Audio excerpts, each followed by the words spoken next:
Hey, what's up everybody? All programs today, doing the same thing. TDY is listed in blue here. We're gonna start off, hit some mobility before you get into this part one, and this part one is gonna constitute your warm up. Front, side, rear delts, tricep extensions. Here's what you wanna focus on. Lightweight and blood flow to the tissues that we just listed off. This is gonna prime you and set you up for part two. Lightweight, high rep, it should take you between 5 to 7 minutes. Then you're moving on to your part two, 3 sets of max reps, either handstand push-up, shoulder press at 60%, or dumbbell shoulder press. As you're working through these, work on keeping a tight core. What you don't want to do is get into this, oh, I'm trying to get this done. If you start to feel that happen, cool, kill it. We want to focus on the delts, the triceps, as we're doing these movements, building in some volume here, working our gymnastics positions. Lots of rest to make sure that you're recovered so you can maintain those strong positions as you go into the next set. After that, got some dumbbell bear crawls and then rig or ring rows with the plate.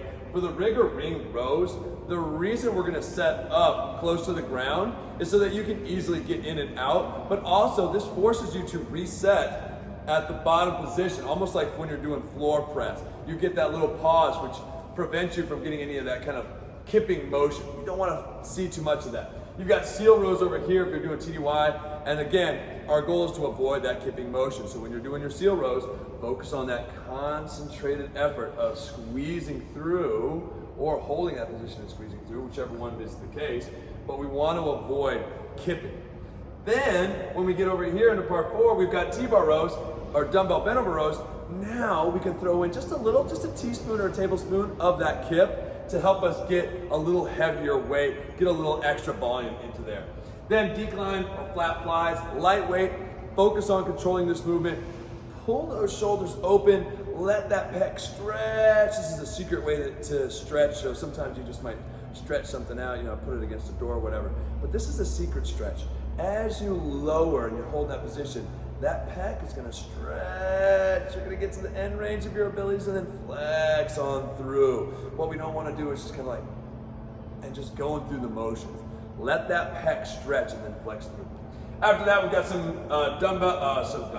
some squat curls and some JM presses, isolating those joints a little bit, really focusing on the biceps and the triceps, getting heavy. Then band pull aparts and rear delts. It's rest pause, so it's 3 mini AMRAPs. Lots of volume here. Focus on keeping those scapulas set, and that's gonna help you isolate the delts to a greater degree. Lagging muscle at the end, plus mobility to roll out the delts, get some recovery started. That's it for me. Hope you guys have a great weekend. Hoo-yah, never quit.